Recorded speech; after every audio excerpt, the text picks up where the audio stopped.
অনেক সারা আমি আর কাউরে ভালোবাসি না। আর তুই কেমনে ভাবলি যে আমি তোরে বিয়ে করবো? তুই আমার জামাইরে পথে বসাইছস না, আজকে আমি তোরে পথে বসাই দিলাম। আমি যেভাবেই হোক না কেন মা হওয়ার চেষ্টা করব। তুমি আমাকে ছেড়ে যেও না। অনেক বলেছে সে আপনার সাথে আর কখনো দেখা করতে চায় না, আপনার প্রতি তার মনে প্রচুর ঘৃণা। আমার পেটের সন্তানরা যে অস্বীকার করছে সেটা আপনি একটাবারও দেখলেন না। হঠাৎ করে একসঙ্গে 50 কোটি টাকা আমরা কোথায় পাবো? আমি দিব। এই বাড়িটা যদি শালিমা গ্রুপের নামে করে দেন তাহলে আমি 50 কোটি টাকা দিব। আমি রাতুলের কাছ থেকে অনেকের সব সম্পত্তি উদ্ধার করছি। আমি আজকে রাতে গরিবদের কিছু খাবার দিতে চাই, তুমি কি আমার সঙ্গে যাবে? ঠিক আছে।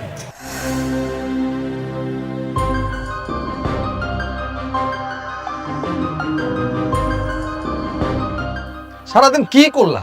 একটা থাকার ব্যবস্থা করতে পারলে না সারাদিনে? কেন আপনারা জানেন না যে আমার ব্যাংক ব্যালেন্স সবকিছু শেষ হয়ে গেছে? আর আমার যে কার্ডগুলো ছিল সেগুলো ব্যাংক লক করে দিয়েছে। এই মুহূর্তে আমি কি করবো আসলে কিছুই বুঝতে পারছি না। সারাদিন কিচ্ছু খাই নাই, না খাইতে খাইতে আমার মায়েরা কেমন একেবারে মুখ টুক শুকায় গেছে। একটা রাত তো, একটু ধৈর্য ধরেন, কালকের মধ্যে কিছু একটা ব্যবস্থা করবো। আরে সেটা করো, আমাকে যা কিছু ওই ফকিনের বাচ্চার জন্য হয়েছে। তুমি কিন্তু ওই ফকিনের বাচ্চার উপর একদম চরম প্রতিশোধ নেবে, একদম চরম প্রতিশোধ। আগে বেঁচে থাকতে দেন, তারপর প্রতিশোধটা নিয়ে। এই দেখো দেখো, কি? ওই যে ওই জায়গায় না মনে হইতেছে কোনো বড় লোক গরিব করে খাওয়ান দিতেছে। চলো আমরা ওই জায়গায় যাই, আজকে রাতটা অন্তত পক্ষে পেট ভরে খেতে পারবো। মানে আশ্চর্য, আপনারা কি বলতেছেন বুঝতেছেন? মানে এখন কি ফকিরের মতো রাস্তায় হাত পেতে খাবার খেতে হবে? এটাও করতে হবে? তাহলে অসুবিধা কি? সারাদিন না খাই রয়েছি, আমরা মেয়েটা না খাই রয়েছি তো, একটা বেলা খাই।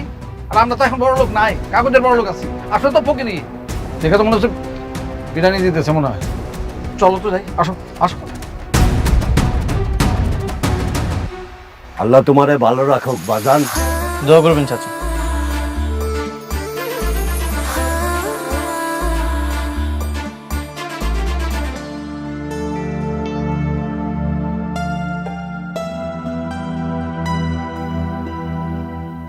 এই এটা তো অনেক, আর ওই যে অনেকের নতুন বউ।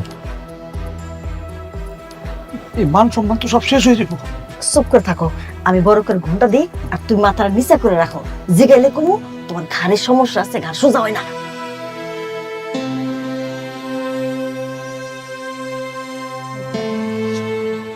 একটু নিচে করেন।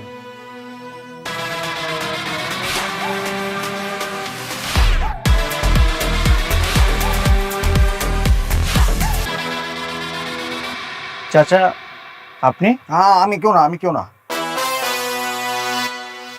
চাচি আপনিও?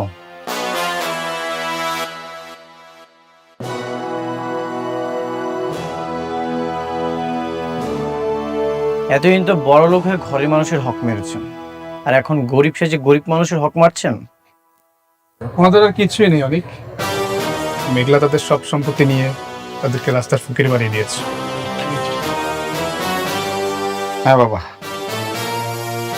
তোমার প্রথম বউ মেঘলা আমাদের সবকিছু কায়রা নিয়েছে। কায়রা নিয়ে রাস্তায় আমাদের এমন ভাবে নামাইছে, বাধ্য হয়ে ওনাদের সাথে খাবার খাইতে বসছি।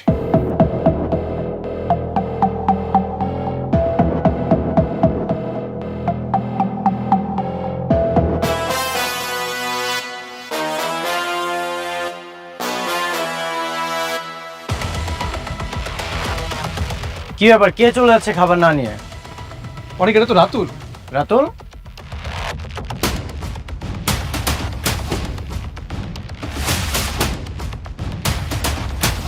কোথায় পালাচ্ছিস? ভিক্ষা করতে এসে ভিক্ষা না নিয়ে চলে যাচ্ছিস? আমি তোর এখানে ভিক্ষা করতে আসি নাই। এখন এত অহংকার তোর?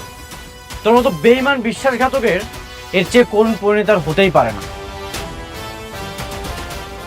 অপেক্ষা কর, দিন তো মাত্র শুরু।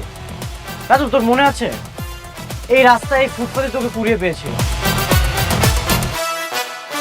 তোকে বন্ধু বানিয়ে বুকে জড়িয়ে ধরেছিলাম, কিন্তু সেই তুই কি করলি? আমার এই বুকেই ছুরি মারলি। প্রকৃতি কি বিচার দেখ, যেই রাস্তায় তোকে কুড়িয়ে পেয়েছিলাম সেখানটাতেই তোকে পৌঁছে দিয়েছে। বাবাজি, মানতাছি আমরা ভুল করছি। বাবাজি, তোমার তো মন অনেক বড়। আমাদের না থাকার কোনো জায়গা নাই, খাওয়ার কোনো জায়গা নাই। তুমি আমাকে একটু আশ্রয় দাও বাবাজি। আপনাদেরকে আমার বাসায় আশ্রয় দিয়ে জীবনের সবচেয়ে বড় ভুল করেছিলাম। আপনি আমার অনেক ক্ষতি করেছেন, আর একটা ক্ষতিও হতে দিব না। সাপের বিষ নামলেও ছবলদার স্বভাবটা কিন্তু কখনোই পরিবর্তন হয় না। ঠিক তেমন বেঈমানকে ক্ষমা করা গেলেও বুকে টেনে নেওয়া যায় না। লাগলে 2 প্লেট খাবার বেশি নেন, কোনো সমস্যা নেই, কিন্তু এই অনিক চৌধুরীর বুকে আর কখনো স্থান হবে না।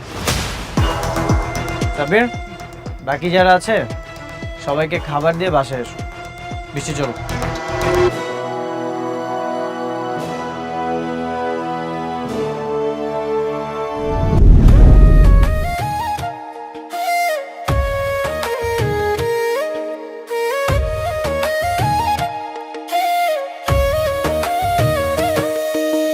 ভাগ্যবনে পাইলাম তোমায়, ভাগ্যে তো আর রইলা না। দুঃখে আমার বুক ভেসে যায়, সুখের দেখা হইল না। তবু আমি তোমার আশায় কাঁদি দিবারাত সুখে থেকো, ভালো থেকো গরিব ঘরের রাজপুত্রে। সুখে থেকো, ভালো থেকো গরিব ঘরের রাজপুত্রে। অনেক আজকে আমাদের একটা জরুরি মিটিং আছে, একটা কোম্পানির সঙ্গে কাজের ব্যাপারে কথা হয়েছে। নতুন প্রজেক্ট? কোন কোম্পানি? সেটা তুমি গেলেই বুঝতে পারবে। পার্টি ভালো, মিটিং ঠিকঠাক হলে আশা করি আমরা ঘুরে দাঁড়াতে পারবো, সব লোকসান কাটিয়ে। আই হোপ লাভের মুখটা দেখতে পাবো। বাহ, তোমার কনফিডেন্ট দেখে আমার খুবই ভালো লাগছে। মনে হচ্ছে বড় কোনো একটা প্রজেক্ট পাবো। আচ্ছা, মিটিং কখন? তুমি যদি কনফার্ম দাও তাহলে আমি তাদেরকে জানিয়ে দেবো। ঠিক আছে, তাদেরকে কনফার্ম করে দাও।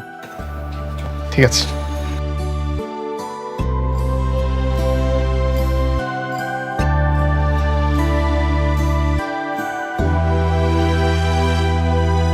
খালা আমি লবণ দিছি, তাও আপনি একবার দেখলেন।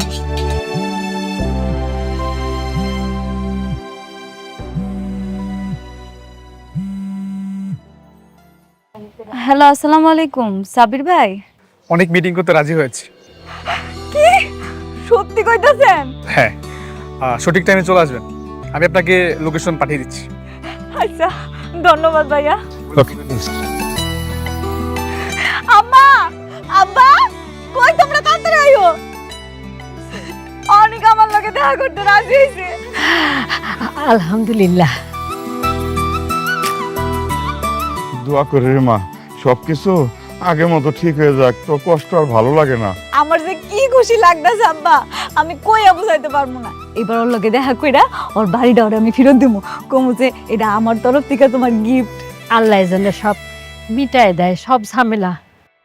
অনেকের সাথে তোর মিলটা হয়ে গেলে না, আমরা সব চাইতে বেশি খুশি হমু রে মা। ও মা, খুব খুশি হব। আম্মা, আম্মা তুমি দোয়া করো যাতে অনেকে আমার কাছে আবার ফেরত হয়। দোয়া করি মা, অনেক দোয়া করি আল্লাহ যেন আমার মাইয়াটারে সুখী করে। এমন লক্ষ্মী মাইয়া আমার এত কষ্ট করতেছে, এটা তো সহ্য হয় না।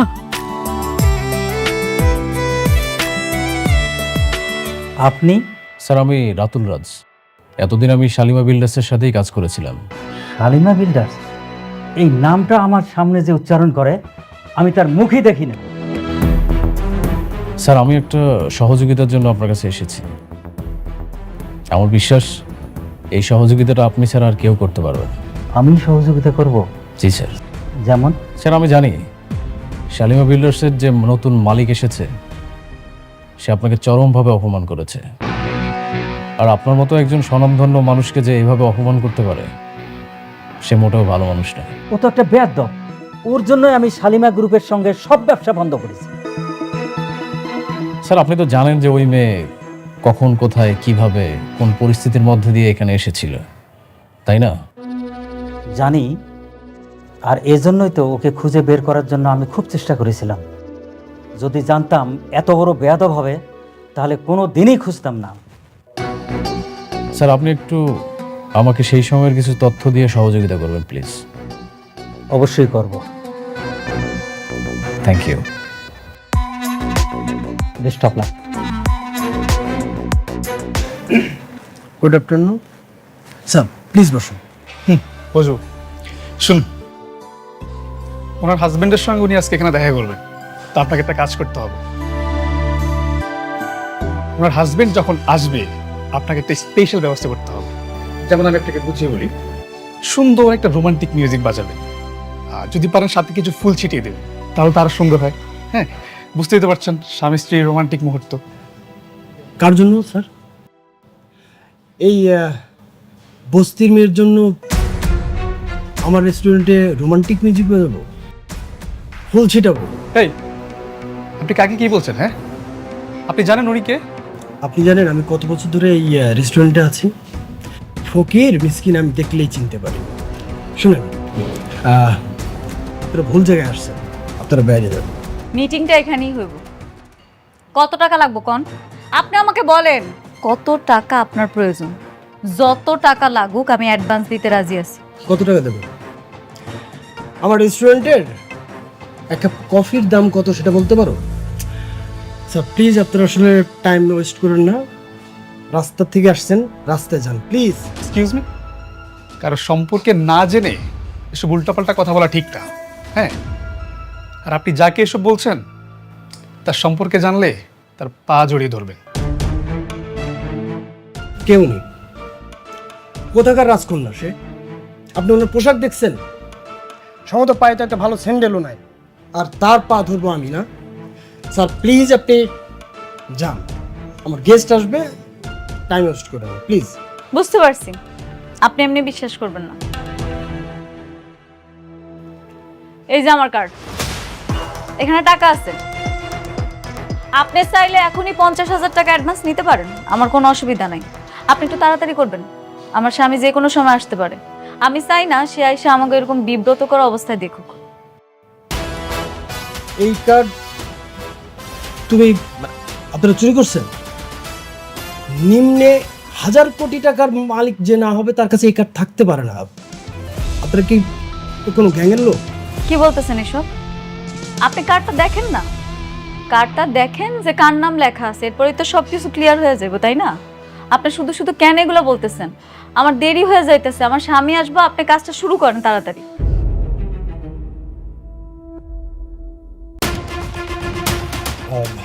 কি টাকা পাইছেন? হ্যাঁ টাকা আছে, বাট খুব বড় মাপের ভিআইপি ছাড়া তো আসলে এই কার্ড থাকা সম্ভব না। মানে শালিমার বিল্ডার্স গ্রুপের নাম শুনেছেন?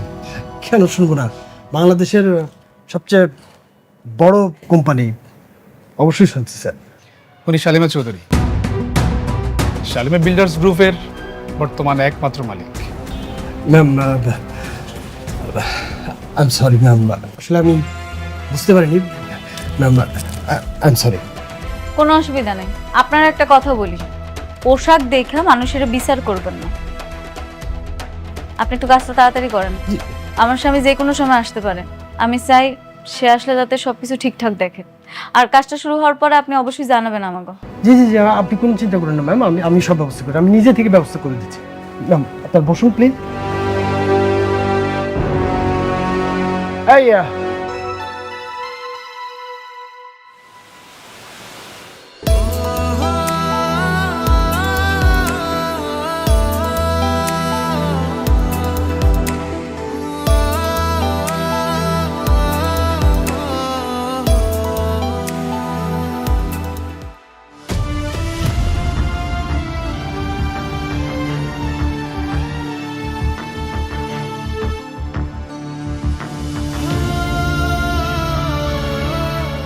এই তোমার জরুরি মিটিং, তুমি আমাকে মিথ্যা বলে ওর সাথে দেখা করানোর জন্য নিয়ে এসেছো?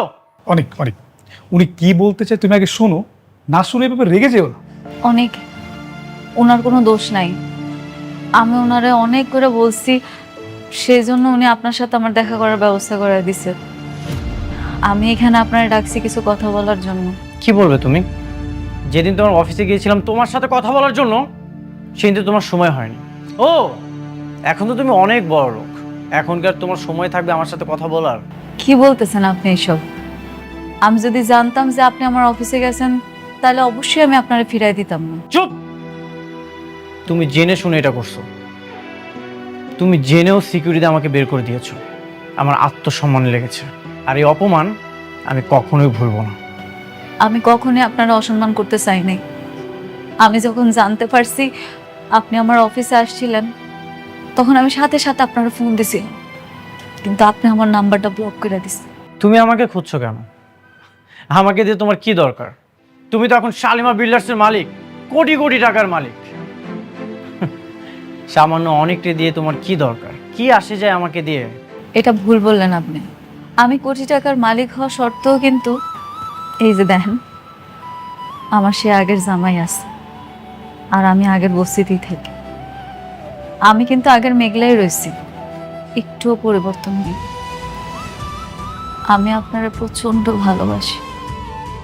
শুধুমাত্র আপনার একটা নজর দেখার জন্য আমার অনেক ছটফট লাগতেছিল।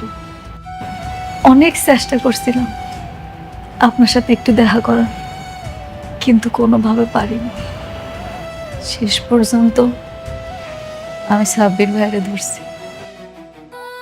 আপনি বিশ্বাস করবেন কিনা জানি না, শুধুমাত্র ওনার পাগুলা ধরা বাকি ছিল।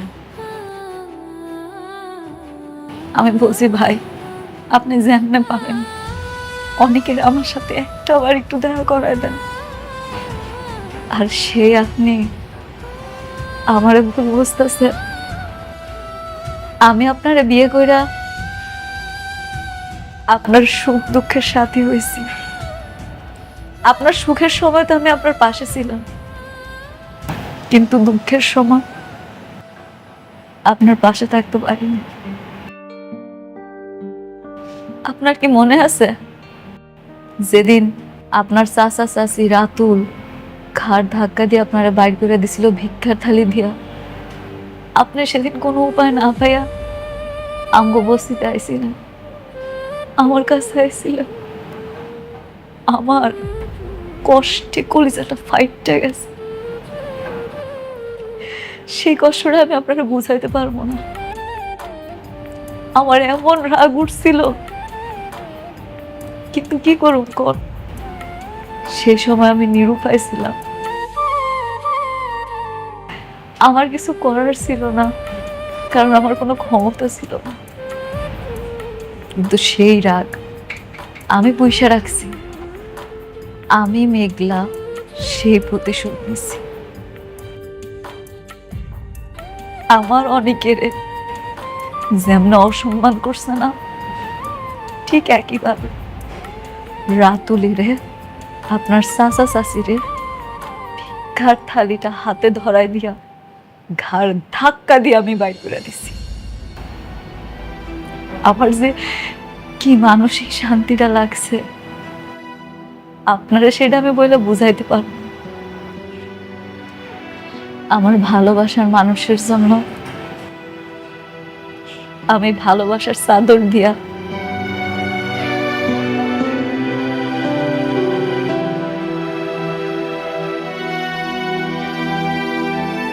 একটা উপহার জড়ায় রাখছিলাম। ভাবছিলাম তার সাথে দেখা হইলে তারে আমি এটা দিন। এটা আপনার জন্য। আপনার সাথে রাত বেমানি করছে কেন? আপনার সব সম্পত্তি লিখে নিছিল না? বাহ বাহ, টাকার গরম দেখানো শুরু করে দিয়েছো। টাকা দিয়ে সব কিছু কিনে নিচ্ছ। টাকা পয়সা দিয়ে হয়তো তুমি আমার বাড়ি কিনতে পারবে, কিন্তু কখনো আমার মন কিনতে পারবে না। শোনো, তোমাকে একটা উপদেশ দিই, যেসব আমার জন্য করছো এইসব তোমার সন্তানের বাবার জন্য করো। তিনি অনেক খুশি হবেন। ভালো থেকো।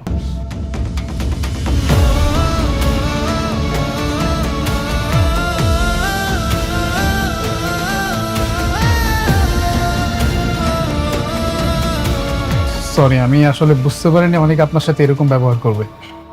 আর আমি তো আপনাকে বলেছিলাম অনেক আপনার উপর অনেক রেগে আছে। না, কোনো অসুবিধা নেই ভাইয়া, এটা তো হওয়ারই ছিল। কিন্তু আমি এই জিনিসটা এখনো বুঝতেছি না উনি কেন আমার উপরে রাগ। আর অনেক যেহেতু আমার সাথে রাগ করা ছিল, সে কেন আমার অফিসে গেছিল, কি চাইতেছিল, কি জানতে চাইছিল, কিচ্ছু বুঝতেছি না। আপনি কি জানেন কিছু? আপনার একটা বান্ধবী আছে না, নীলা নাম, তার বাবার নাম আনিস চৌধুরী। তাদের বেশ কিছু প্রজেক্ট আমাদের দায়িত্ব ছিল। তারপর একদিন একটা ঝামেলা হওয়ার পর তারা তাদের সকল প্রজেক্ট আমাদের থেকে নিয়ে যায়। তাই অনেক আপনার কাছে গিয়েছিল, যদি আপনাদের কিছু প্রজেক্ট আমাদেরকে দেন তাহলে খুব উপকার হতো, এটাই। হ্যাঁ, আমি তো ওইটাই চাই। আমি এখন থেকে আমাকে সব প্রজেক্ট অনেকের দিতে চাই। আমি রাতুলের সব প্রজেক্ট ক্যান্সেল করে দিছি। আমি চাই আমাকে সামনে যত কাজ আসবো সব অনেক করব। আপনি একটা কাজ করেন না, অনেকের সাথে আমার আর একটা বার দেখা করার সুযোগ করে দেন না।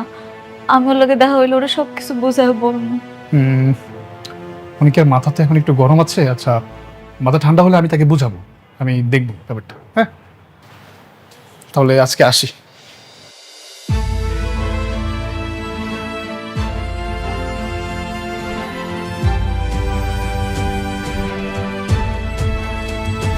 মা একা কেন, সাথে জামাই আসে নাই? এই সবকিছু মাইনে নিছে তো? আরে মাইনে নিব না কেন? অনেক কত ভালো একটা পোলা। ওই মেঘলা জামাই কি কইছে, কখন আইব? আসবো না আম্মা, অনেক আর আসবো না। আমার মনে হয় অনেকের লগে আর কোনো দিন মিল হইব না। হয় আমার কোনো কথা শুনতে চায় না, আমার অপবাদ দেন। ওই কি আমার কোনোদিনও বুঝবো না। কি কস এসব? আচ্ছা, ও ওর বাড়ি পেয়ে ও খুশি হয় নাই, নাকি তুই ওর বাড়ি ফেরত দিস নাই? দিছি আব্বা, কিন্তু নেয় নাই, আমার অপমান করছে। আব্বা, কত আশা করে গেছিলাম, পুরো কপাল আমার। আমার ভাগ্যে মনে আর সুখ নাই, শুধু শুধু স্বপ্ন দেখছি। আচ্ছা, ঘরে চল, চল তো ঘরে চল, দে আমার কাছে দে।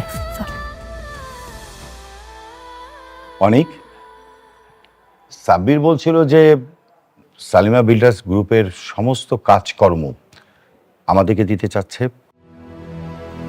তোমার সঙ্গে নাকি তোমার প্রথম স্ত্রী মেঘলার মিটিং হয়েছে? আমি স্যারকে বলছি।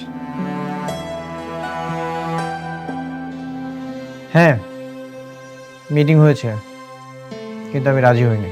কেন রাজি হবে না? এত বড় সুবর্ণ সুযোগ কেউ হাতছাড়া করে? তাছাড়া আনিস চৌধুরীর কারণে বর্তমানে আমাদের ব্যবসার কি অবস্থা সেটা তো তুমি ভালো করেই জানো। হ্যাঁ জানি বাবা, কিন্তু আমি মেঘলার কোনো দয়া নিতে চাই না। ওর কাজ করে আমি বড় হতে চাই না। আর তাছাড়া বৃষ্টি এটা কখনোই মেনে নেবে না। আশ্চর্য, বৃষ্টি কেন জানবে? তাছাড়া বিজনেস আর পারিবারিক সম্পর্ককে এক করো না।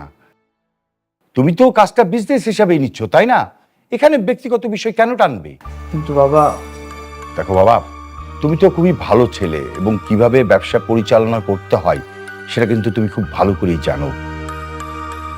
আর আমার তো বয়স হয়েছে, এই বয়সে যদি ব্যবসা লোকসান হয় তাহলে তো আমাদেরকে পথে বসতে হবে। ঠিক আছে, আমি আগামীকাল যাব শালিমা বিল্ডার্সের মিটিং করার জন্য। Thank you. আমি আশা করব তুমি এই সুবর্ণ সুযোগ হাতছাড়া করবে না। হ্যাঁ,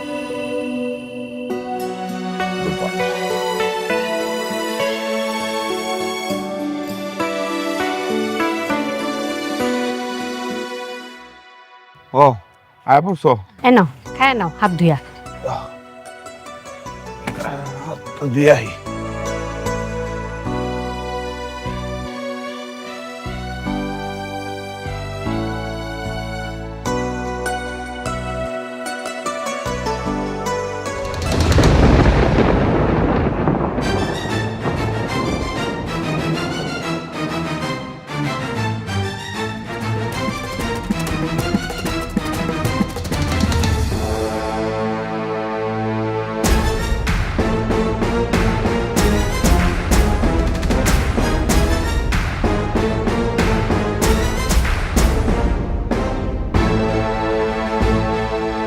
ও চাচা, দাঁড়ান। আমি আসলাম আপনার কাছে আর আপনি এমন একটা ভাব করতেছেন, মনে হয় আপনি আমার চিনতেই পারেন নাই। তোমার চিনে কি হবো? তোমার চিনা দরকার নাই। আপনি কি আপনার মাইয়ারে সুস্থ দেখতে চান, নাকি মাইয়ার মরা মুখ দেখতে চান? এই কি কও? হ্যাঁ, মুখ সামলা কথা কই দিলাম। সামলাই কথা কইতেছে চাচা, আপনার মাইয়া কিন্তু হেভি উঠতেছে। ওর উড়া দেখে মনে হইতেছে কি জানেন, এই দুনিয়াতে ওর বাইচে থাকার কোনো অধিকার নাই। আপনার মাইয়াটারে না আমি মাইরে ফেলাম। তবে একটা উপায় আছে, আপনারা চাইলে ওরা বাঁচাইতে পারবেন। তুমি না আমার মাইয়ারে বিয়া করতে চাইছিলা, অহন বিয়াতে রাজি হয় না দেখে ওরে মারার হুমকি দিতেছো। আরে আমি যে ওরা কেন বিয়ে করতে চাইছি এটা তো একমাত্র আমিই জানি। শুনেন চাচা, আমি যে কি পরিমাণ ভয়ঙ্কর হইতে পারি এটা তো আপনি অনিকের মাধ্যমে অবশ্যই জানতে পারছেন। এখন আপনারা যদি আমার কথা শুনেন তাহলে আপনার মাইয়ারে বাঁচাইতে পারবেন, তা না হলে কিন্তু। এই কি করবা তুমি? হ্যাঁ, কি করবা? যাও যাও দিকে।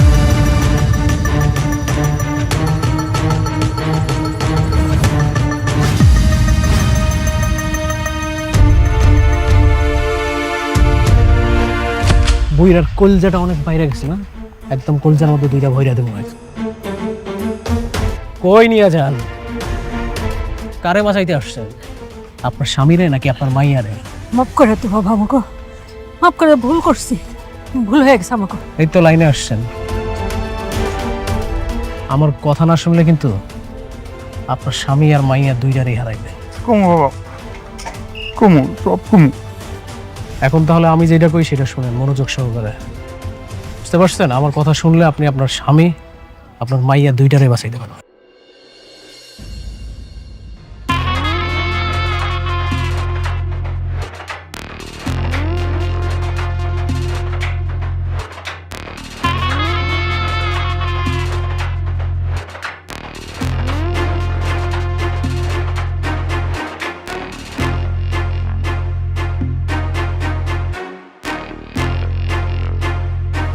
আমরা সয় সম্পত্তি গাড়ি বাড়ি দিয়ে কি করুন, আমাকে মাইয়া আমার কাছে ফিরাই নেই, হেতে আমরা খুশি, আল্লাহর কাছে শুকরিয়া করো। সালাই যে বললাম, এখন আমি কি করবো কিছুই বুঝতে পারতেছি না। আমাকে গাড়ি বাড়ি কিচ্ছু লাগবো না। ম্যানেজার আঙ্কেল, ম্যাডাম, আপনি অনেকের সব কিছু দেওয়ার ব্যবস্থা করেন। ঠিক আছে ম্যাডাম। ম্যাডাম, উনি কি আমাদের কাজটা করবেন? কেন করব না? আমি সাব্বির সাহেবের সাথে কথা বলছি, উনি বলছে যেমনি হোক অনেকের আনানোর ব্যবস্থা করব। আমার মনে হয় উনি আইসাও পড়তেছে। ঠিক আছে ম্যাডাম, তাহলে আমি ব্যাপার চলে এসেছি। কেমন আছেন আপনি? রাতুল সাহেব, আপনি আবার আসছেন? জি। সাথে এত লোক কেন? সিকিউরিটি কোথায়? সিকিউরিটি! কি ব্যাপার, আপাতত তোমরা ঢুকলো কিভাবে? হ্যাঁ? আরে ম্যানেজার সাহেব, রিল্যাক্স। আপনি এত উত্তেজিত হচ্ছেন কেন? আচ্ছা, ওই আগে ইন্ট্রোডিউসটা করে দিই। হ্যাঁ, এই যে আমার পাশে যাকে দেখতে পাচ্ছেন, ইনি হচ্ছে একজন লয়ার। আর ওই যে ওনাকে দেখছেন, উনি হচ্ছে আমাদের থানার অফিসার। আর এনাকে তো চিনিনি। আর ওনাদের সম্পর্কে না পরেই বলি।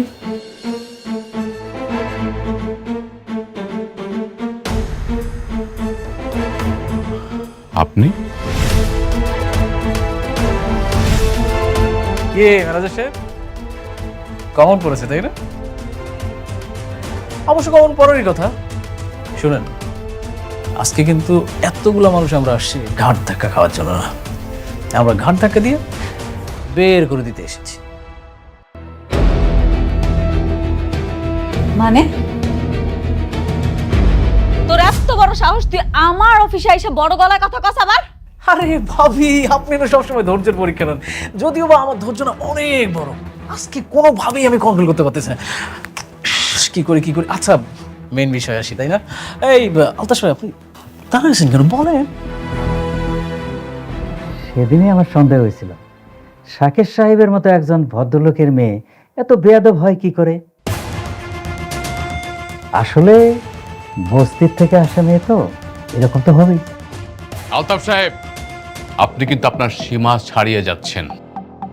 হ্যাঁ, আপনি ম্যাডামকে যেভাবে অপমান করে কথা বলছেন, আপনি জানেন না যে আপনাকে এখানে কি করতে পারি আমি। আরে রমজান সাহেব, আপনি না সবসময় শুধু উত্তেজিত হয়ে যান। আপনার বয়স হয়েছে, ভিপি লো হয়ে যাবে। আচ্ছা শুনেন, আপনি কাকে ম্যাডাম ম্যাডাম বলতেছেন? ও একটা বস্তির মেয়ে। ওকে বস্তির থেকে তুলে নিয়ে এসে আপনি শালিমা বিল্ডার্সের মতো হাজার হাজার কোটি টাকার মালিক বানিয়ে দিয়েছেন। আপনি কিন্তু কাজটা মোটেও ঠিক করেন নাই, ভেরি ব্যাড। মানে? ও মানে বুঝতে পারছেন না? মানে শার্প অ্যান্ড ক্লিয়ার। মেঘলা শাকের চৌধুরীর মেয়ে না, শাকের চৌধুরীর মেয়ে হচ্ছে শালিমা।